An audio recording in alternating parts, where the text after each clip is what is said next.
Rosa staggered. How much of your mother do you really remember? I don't remember any being birthing me, do you?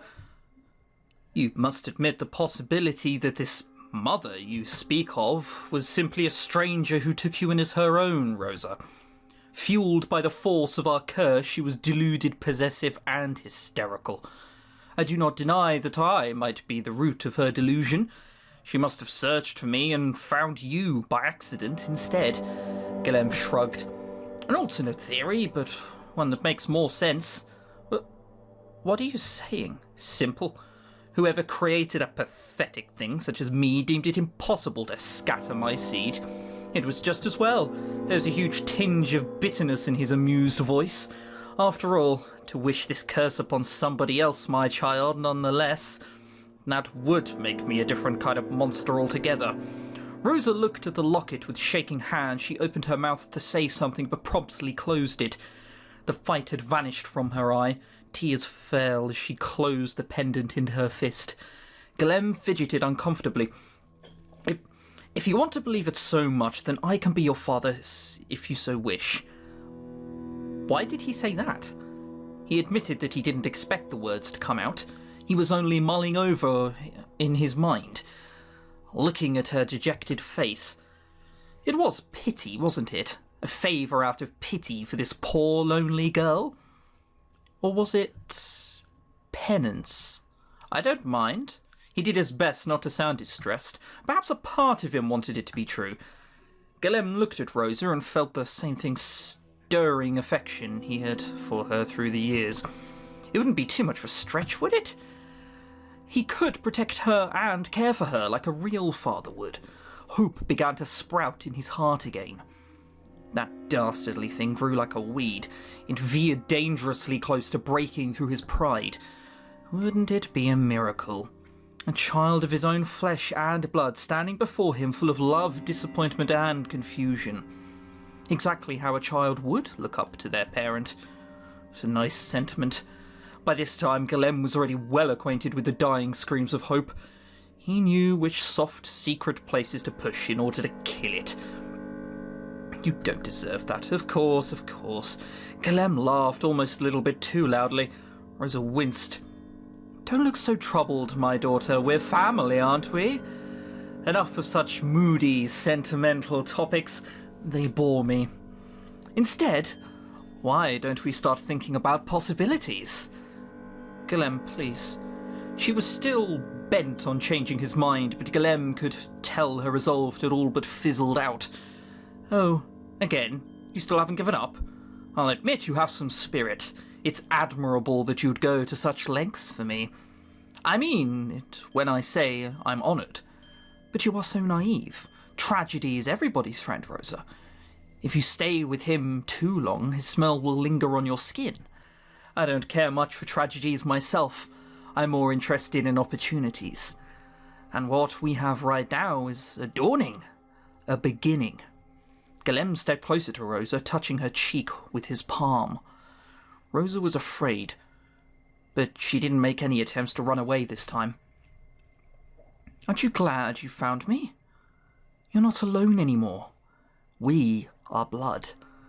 You don't have to hide and cower to subject yourself to the motions of this cruel life. Enough of this fascination for glorified sacrifice. Come with me. Rosa stared up at him. What? Come with me, Rosa. He repeated his words with a cheerful smile. Let us leave this place and go far away. Start over. Doesn't that sound grand? It's about time you let go of the bad memories and face something new. Did you think you owe yourself that much?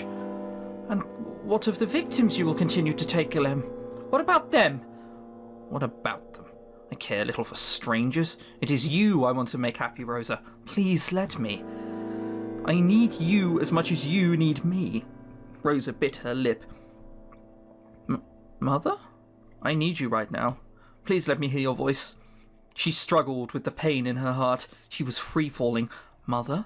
To hear Mother's voice. She had always been the ground she stood on. Both the pain on her bare feet and a place to stand. Whether she walked or chose to fly, that ground would be there when she landed. Such was the role of family. It didn't matter if she was her real mother or not. What mattered was the love she gave her. The memories were real. She was... Rosa's jaw clenched. She tasted the caustic realization in her mouth. Rosa? And that was when he felt an icy pain shoot through his chest. He looked down. There was a knife sticking out of him, the knife Rosa had stolen from the kitchen. I'm sorry. The blade clattered to the floor. Rosa's lip quivered. But I have to make this right. Guillem's body lost all strength. He slumped on the floor, blood staining his shirt red. He laughed in amusement. Oh, you stupid girl. So, this is your response to my generous offer. Oh, how trifling. I expected better from you. Guillem winced in pain. Been a while since I was stabbed. She knelt beside him. She didn't speak at once. That wound will not heal like the others, Guillem. Oh? I must end it here. For Catherine, for Mother, for all of your victims. For you, I have to do the right thing. She said this aloud, but she only half believed it. The right thing, Was there such a thing? Rosa revelled in this confusion. The least she could do was carry the burden of her choice for the rest of her life instead of forgetting. She had considered simply leaving him unchanged and a prisoner of his own twisted ideals. She still could. If she reversed the spell now and allowed him to heal, then he would survive. Young, powerful and healthy, but unchanged and carrying the same shadow in his heart. She had tried, hadn't she? Whatever he did next should be none of her concern. There was a pinch in Rosa's chest. But to know that she doomed him to make the same mistakes forever, to stop caring about him and degrade him into nothing but a failure. It seemed crueler somehow. It would make her like him. Guillem sat up wordlessly, his back pressed on the wall. This pain was different. The blood hadn't stopped leaking from his chest. He coughed and liquid flooded his lungs.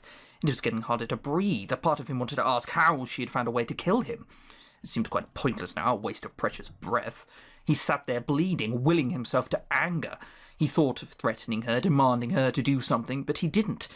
He was surprised to find something else in his heart. Gratitude, of all things. Rosa held Guillem's hand as the blood continued to pour out of his wound. Dimly, Guillem reflected that she really did have spirit. The courage to do what he could not. He used the last of his strength to lift up his hand and wipe away her tears. Don't cry. I'm fine with this. His hand lingered on her face for a while. He searched his heart for anger, for bitterness for this girl, but there was none. How curious it was to feel the steel in his heart, and yet no hate for its wielder. How curious it was to know that this was all an act of love. Rosa, you are an anomaly. You confuse me. Maybe if he had listened, would he have... Maybe she was just right. He could change. But it was too late for him, wasn't it? It had been too late for him decades ago. Long after he degraded life, including his own, as pointless and petty. That was the only real regret. I wish we had met sooner. He took a deep breath. The pain in his chest throbbed with every breath. Still, it wasn't only a distant buzzing in his mind. The pain was simply white noise. Rosa held his hand tighter. I'm sorry. Apologizing again. I thought I've made myself clear with that. Guillem coughed and tasted metal in his mouth. He chuckled and wiped it away. Rosa, I was never strong enough to endure this life, but it looks like you are. That's good. You'll stay with me for a while, won't you? Please? Yes, Guillem. Take my journal with you. It might help. I would still wish for you to start anew. Board the ship, the papers, take the money in my office, use it to build a new life. Guilhem coughed and outred flecks of blood. He swallowed and his throat felt like it was on fire. He had a lot more to say, a lot more to tell her. He tried to speak as clearly as he could despite the bulge climbing up his windpipe. Avoid small towns, they don't take to strangers kindly. You'll stick out like a sore thumb. Always present yourself as nobility or a person of influence. Give people another reason to think you're desirable. Otherwise, they will fear and hate you, confused by their own urges. His breathing was getting erratic. Also, remember to... Shh. Please just rest now. Rosa smiled sadly. You are still so generous, even if you are like this. Guilhem smiled. Like what? He chuckled at the memory. Generosity is the only saving grace of the dying. Or a parent, I suspect. I'm happy I found you, Father. Likewise.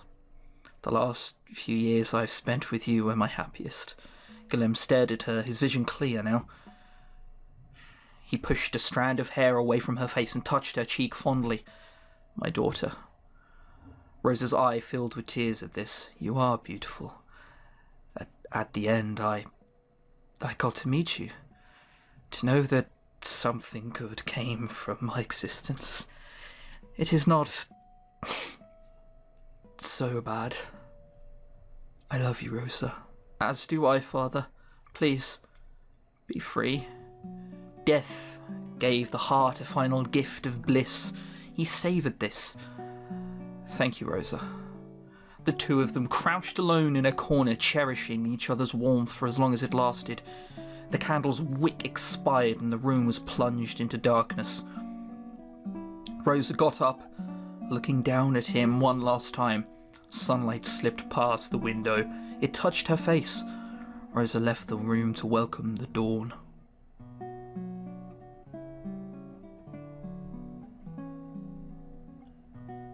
Ending 2. That wasn't the first one. Wow, really? I'd have thought something like that would have been the true ending. Mild goosebumps on my arms, I tell you.